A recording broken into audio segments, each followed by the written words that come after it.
গন্ডামারায় যদি নিত, গন্ডামারার সাধারণ মা বোনেরা, সাধারণ মানুষ তাদেরকে আসতে দিত? তারপরের দিন কোর্টে বানোয়াট মামলা দেওয়া হলো। 10টি দেশি বিদেশি অস্ত্র, 132 রাউন্ড গুলি, 80টি ক্রিস, এইরকম জঘন্য মিথ্যা এবং বানোয়াট মামলা দিয়েছিল।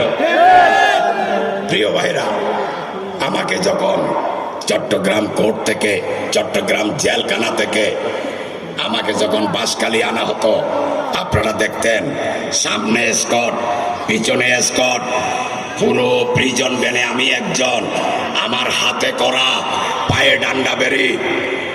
গাড়ি ব্রেক করলে আমি সামনে গিয়ে ধাক্কা খেতাম, গাড়ি স্টার্ট দিলে আমি পিছনে গিয়ে ধাক্কা খেতাম। আমার প্রচন্ড বমি হতো, আমি মনে করতাম আমি বুঝিয়াই মারা যাচ্ছি। এরপরেও হাজার হাজার মানুষ কোর্টে আসতো, আমি তাদের সামনে কখনো চেহারা খারাপ করতাম না, কারণ আমি যদি চেহারা খারাপ করি বাঁশখালীর মানুষ বিএনপি করতে ভয় পাবে, মনে করবে গন্ডামারার লিয়াকত চেয়ারম্যানকে যেখানে অবস্থা